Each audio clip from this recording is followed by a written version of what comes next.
Hey, what is up, everybody? This is your boy AJTRIP, and welcome to That's Shoot. The weekly episodic show. We'll talk about what's going on in the world of professional wrestling. This is the penultimate That's a Shoot for 2024. The next one coming out before the end of the year will be the WWE Awards. We'll give awards to Rivalry of the Year, Tag Team of the Year, Match of the Year, Wrestler of the Year, In-Ring Performer of the Year, Superstar of the Year, and much, much more. But this episode, we're going to talk about the best and worst of WWE in 2024. Now, with that said, we're not going to go too deep in it. We're going to give 3 for each, for each category, 3 best and 3 worst, and just talk about it, and how this was, in my opinion, the worst of this year. So let's just go ahead and let's jump right into it. Let's talk about the first thing that was the best of WWE. The first best thing that happened in WWE this year is something that just recently concluded, and that was it hasn't recently concluded, but it has got to its point where it's just been magical the past 3 weeks, and that's the indentation of the New Day and the breaking up of it and everything like that. This has been going on for months. We talked about with Karrion Kross, and this was like back in this was back in just before the summer. When Karrion Kross was talking to Xavier Woods, and he was talking to about Kofi Kingston and all that stuff, and then the stuff that's been going on like week after week, and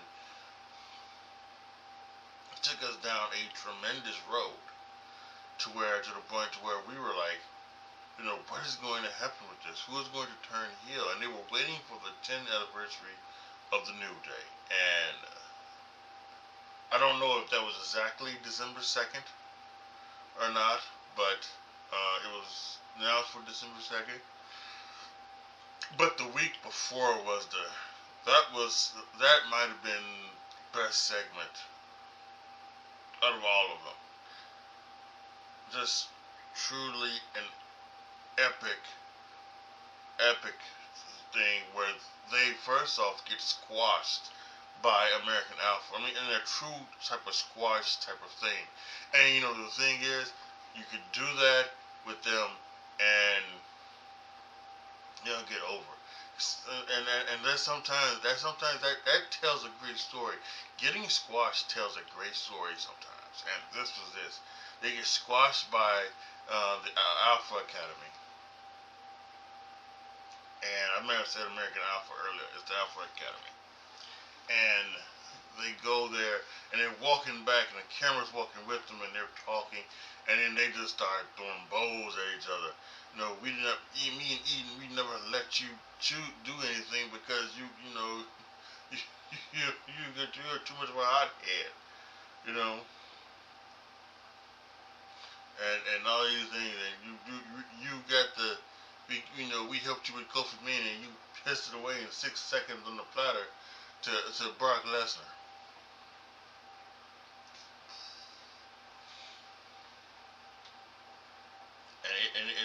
And then last Monday, the 2nd, the celebration just went a different way. Just didn't know. We knew Big E would show up, but just didn't know what would happen. And boy, and that turn was amazing. That turn was amazing. And then what they did this past Monday, where nobody would dap them up, when they was coming into this arena, and they ran into Cody Rhodes coming out of the Adam Pearce's office, and he said, you're just ashamed of you. Be ashamed of yourselves. And then they came out into the arena, and just booing and getting the Dominic Mysterio treatment. And again, this was not like the let's boo Dominic Mysterio to piss him off. No, this was we're booing the New Day. We're not gonna let you speak because you talked down to Big E. And it's truly amazing. And this is how this is going to give Xavier and Kofi a new lease on life. I think this is going to give them, they talk about that they didn't get their chance to evolve. While Big E was missing, this is going to give them that opportunity to evolve into something like this. And what this should end up going to is a tag team championship reign for the New Day. Not sure. You got heel champions on both shows. I'm not sure what it is. I guess you could. They could win a tag team ladder match.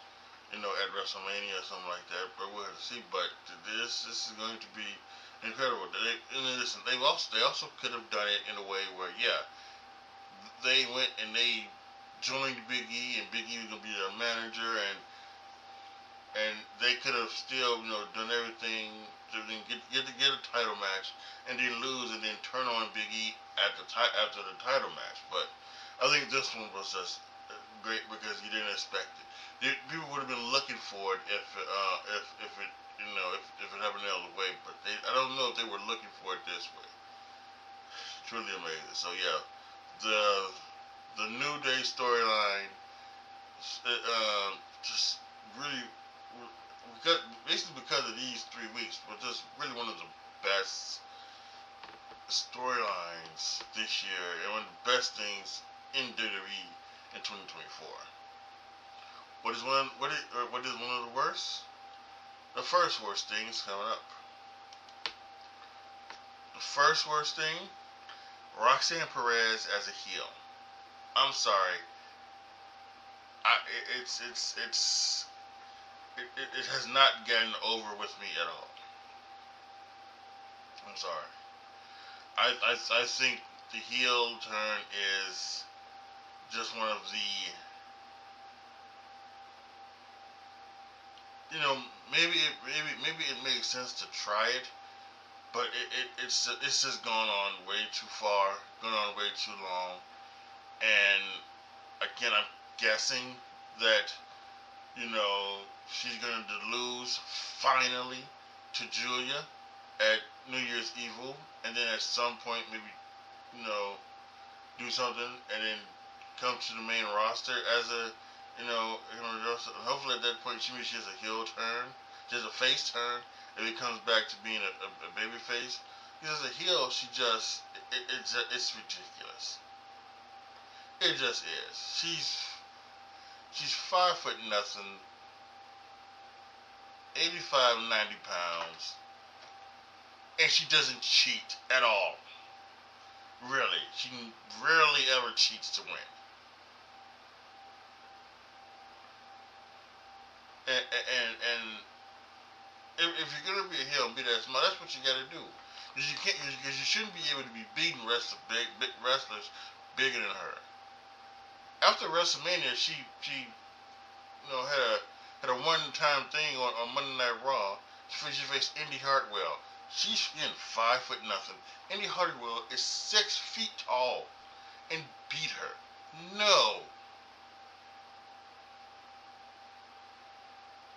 Now she had one of the matches of the year, on NXT against Thea Hale, which is incredible. And she can go in the ring. There's nothing with that, but not as a heel. For me, it hasn't worked. It's not believable. And the fact that when she wins, she rarely cheats to win. It's just a clean victory. And her beating Jordan Grace to me one of the most as ridiculous as it was with Indy, it was even more ridiculous that she beat Jordan Grace. So that's insane.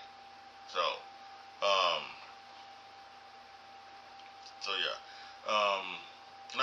Was not a big fan of it. I hope they in this very soon, and bring her back to babyface, so she, so she can be likable again. So at least to me.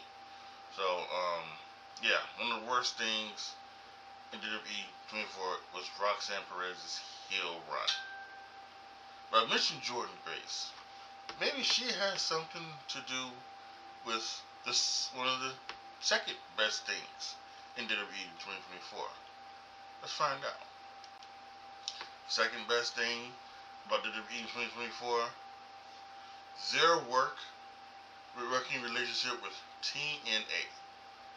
Now, you can be cynical if you want, and saying that WWE working with TNA is WWE trying to get some of their TNA wrestlers to join WWE. You can say that WWE working with TNA is trying to get TNA somehow above AEW. You can be cynical as you want, but I'm gonna take this as this was a thing that could be good for both of them.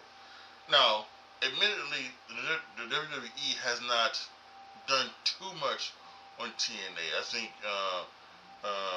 Tatum Paxley wrestled on TNA and a few others as well. Ariana Grace is over there working with her father, Santino Marella. They're all over there in some of the smaller names. There's been no big names. A lot of people thought, but because of this working relationship, you would see maybe some of the bigger stars. In particular, one AJ Styles running back into TNA. Maybe you might see a few others. And maybe you would see some on the main roster. Now there's still that chance. We can go back to January when at the Royal Rumble, the Impact champion Jordan Grace was there in a shocking move. We didn't see that coming, and that was just the beginning. As then later on in the year, we saw many others. We saw the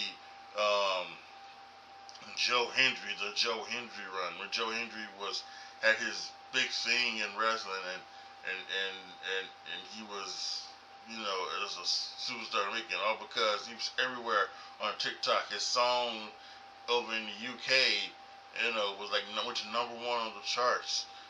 Say his name and he appears. I believe in Joe Hendry. It was, tremendous. And we saw a lot of few others as well. At one point, Rosemary got involved in the shit with the killer night person that's whatever her name is. She's one of the worst things as well. But it didn't make this list. If this list was longer, she would be on that list. It's one of the worst things. Her comeback is now an evil sleep person. Whatever. Anyway, you saw Alexander Hammerstone. He was hired by Tony D'Angelo to take off Oba Femi. And we saw the Rascals come together and then break up, and then on the first time on NXT or CW, we had that Wesley Zachary Wentz match that went down. So yeah, it was. I thought it was a great thing. It's great to see WWE do this. They've also had some other working relationships as well. People like Josh Briggs and Tavian Heights, they went over to Japan to wrestle in Noah, and I believe that's where they wrestled when they were wrestling Noah, and a couple other Japanese things as well. So, and their relationship with Stardom allowed, to them to get Julia, but she also worked in Julia. I think a couple women over there as well. So it was amazing. It was truly amazing. The quote unquote forbidden doors that was happening this year, and it was really just a truly amazing time. So, but speaking of doors, I that's the number 2 best thing it happened in WWE this year.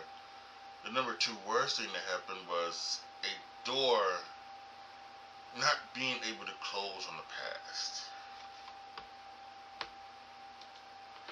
The number 2 worst thing this year was the remnants of Vince McMahon and all of his allegations and accusations and lawsuits and everything that has happened. Back in January, more stuff came out, about the lawsuit. Some very heinous things, some just sickening things, implications of Vince McMahon, of John Laurinaitis, and even of Brock Lesnar. So much so that they took Brock Lesnar out of the WWE game. They canceled a WrestleMania match with Gunther. And then a few months ago, the documentary on Netflix, the 6-part McMahon documentary, where they talked about the stuff that they went through the entire Vince thing. And it felt like you just couldn't get away from it this year, unfortunately. We still had that still had that door open to like Vince McMahon land, where we're still getting involved in all of the stuff that he has been alleged to do, and because as much as we can thank Vince McMahon for making the WWE what it is, for making wrestling what it is, TNA, AEW, many other wrestling organizations would not be able to be having, programming things on stations, wouldn't have been able to have their shows on stations if it wasn't for Vince McMahon and the way he done it and the way he did it so effortlessly that they could do it. It would still probably be syndicated programming that you would be watching for AEW or it might be on YouTube. This is a new media, something like that, or it's on some streaming service, something like that, even though they're on streaming service now. So while that's something to laud Vince over, he's still kind of hanging over this company, and I think all of us are waiting for that one story that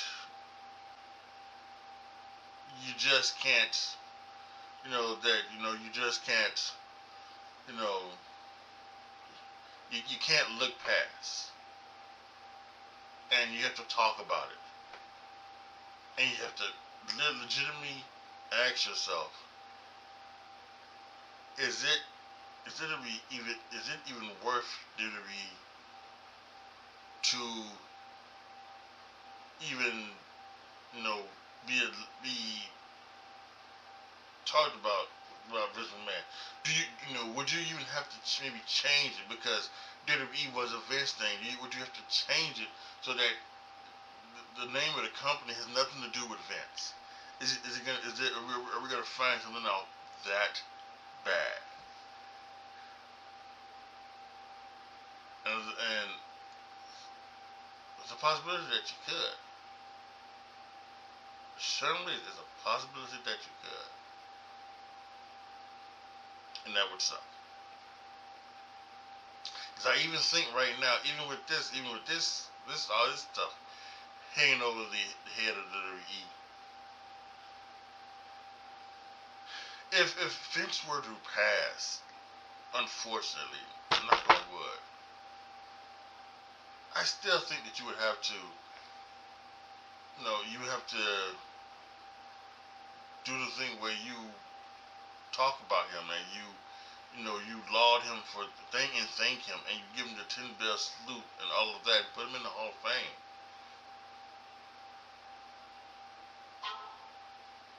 But I know that I am really waiting for that next shoe to drop.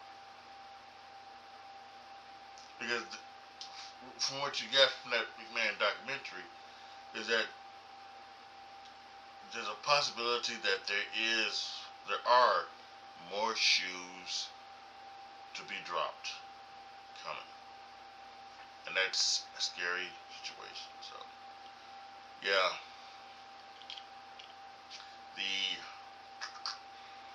This Vince McMahon thing is still absolutely one of the worst things in 2024 in WWE. Well, let's go ahead and talk about the last best thing in WWE in 2024. Last but not least, the third best thing that's happened in WWE in 2024, without question, have been the premium live events in other countries. Amazing. In Scotland, in France, in Berlin, so many premium live events in other countries, and we're gonna include Canada in this too for the Money in the Bank and just recently Survivor Series. We can include those as well. The amazing stuff that goes on there was just, it's just tremendous, and it was great. And it started with France, and I don't think anybody could have beaten France. The stuff they were doing, it started from the first match, which I think was the Randy Orton, Kevin Owens tag match against the Bloodline, and they were like they were singing Randy Orton's song and everything like that. And going crazy all the way to the main event where they were singing the Phenomenal song because it was Phenomenal AJ Styles. And the Phenomenal, and it's that great view of AJ Styles standing there chewing his gum. He's going up and down because they are just seriously shaking the fucking building. Truly amazing. The Jey Uso thing with all of the lights, that's when they first started doing the lights and everything, and the Uso was like, yeah, and he was and it was truly amazing, and he's become the biggest star in the world, and it's just incredible to what has gone down overseas, and it's no wonder why they've decided on the road to WrestleMania to do like live events in for like 3 weeks, live events in other countries. They're doing live events, I think Raws and SmackDowns and things like that for like 3 weeks. Leading up to April. I don't know if it goes all the way to WrestleMania, but I think at least starts in March, and then at least like the beginning of April, and I think they come back to the States in April to get ready for the the final push to WrestleMania. But it is legendary what they did this year overseas. Each one seemed to be the biggest premium live event, the biggest gate ever, and just truly amazing. And you can give a lot of credit to those wrestlers for putting on tremendous matches, for the backstage crew of the creative team, giving them good and solid, sensical creative that people can grab onto and enjoy and just love, and it's just a fantastic time.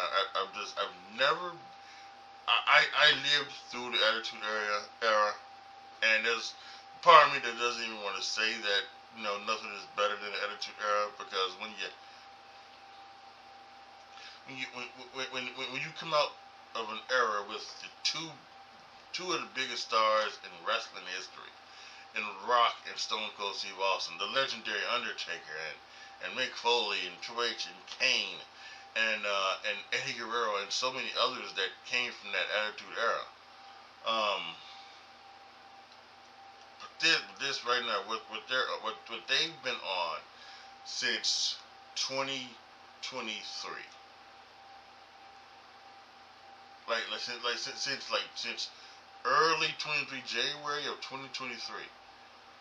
They've seen, when it started with the the Cody Rhodes winning the Rumble and the Sami Zayn turn onto Roman Reigns. Since then, it's just been like the biggest thing in the world, in the wrestling industry, and it doesn't looking like they're going to stop it so right now. So who knows about that? So yeah, that's the premium live events across overseas and in other countries. The third best thing about WWE 2024, and now the third worst thing in WWE in 2024. And finally, the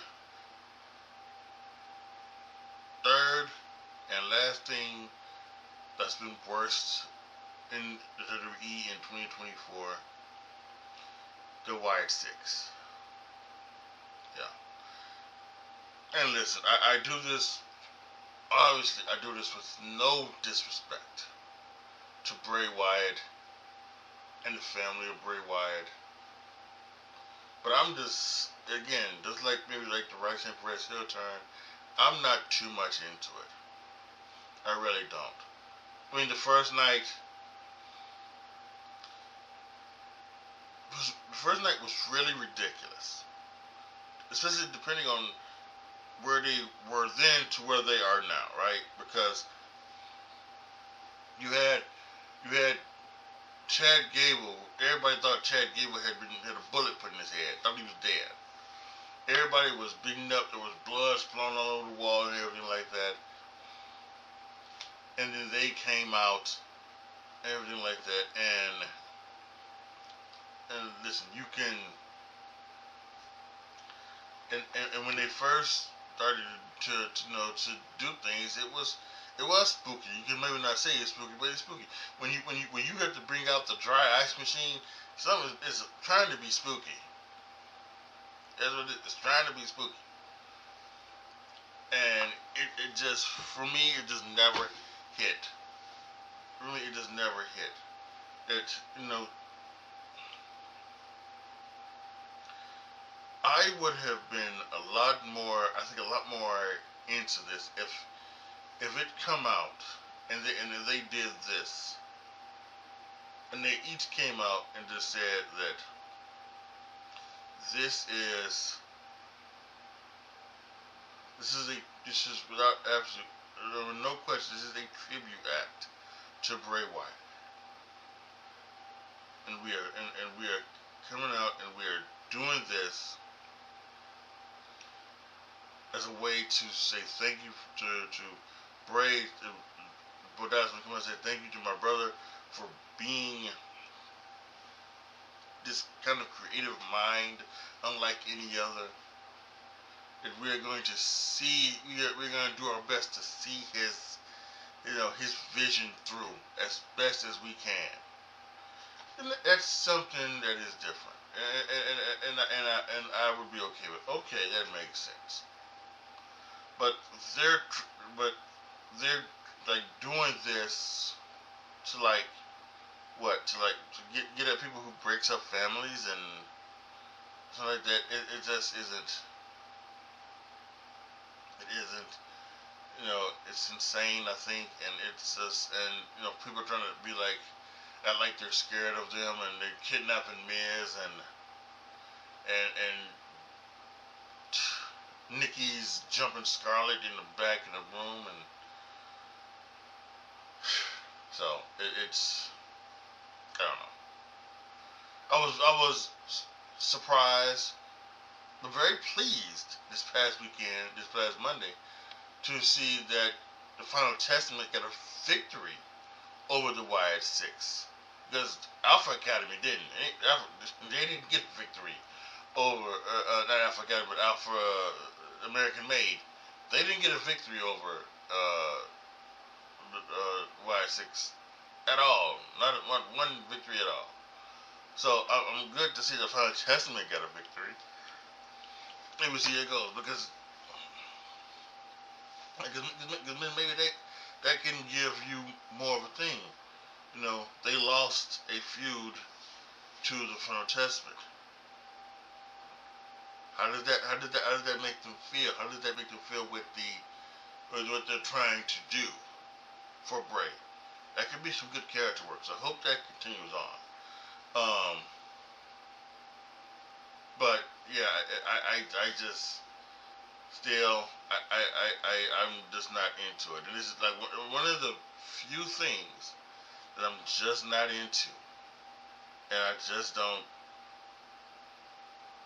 I could care, I hear a lot of a lot of people, and when I listen to a lot of reviews and things like that, when they say I just don't care about this, and it kind of goes like, well, how could you not care? You're watching it. Well, I guess I understand that, because I could not care about the Wired Six right now at their incantation, so yeah, it's for me, it's the third worst thing happening that have happened in WWE in 2024. Let's close everything out, y'all. Alright, guys, so there you have it. The best and worst things in WWE in 2024. Very short list, 3 of each one, but yeah, I think these encapsulate what's pretty much what I felt about WWE this year, and looking for a new for 2025. That will probably be obviously the first That's a Shoot that I do in 2025. What I think is going to happen in 2025. Well, what I'd like to see happen, things like that. So that would probably be the first That's a Shoot of 2025. But the last That's a Shoot of 2024 is again the WWE Awards show, and that's coming out later this year. So again, make sure to post your comments down below. Tell me what you guys think. Let me know what you guys think about my best and worst of 2024. And while doing that, make sure you click that notification bell, because you'll be able to get notification of my videos, coming to your phone, tablet, laptop, whatever. And click the notification bell so that when I do put out another That's a Shoot video for the reward show, or in the near future, or when I do live reactions after the show or anything like that, you'll be able to get that notification. So make sure that you are working there. Alright? Alright. What a great year this has been. Let's keep it continue. Actually, tonight, Saturday night's main event. Unbelievable. Thank you guys so much for watching. This is your boy, AJTRIP, signing off. As always, be good to each other, y'all. Be careful out there. And I am out.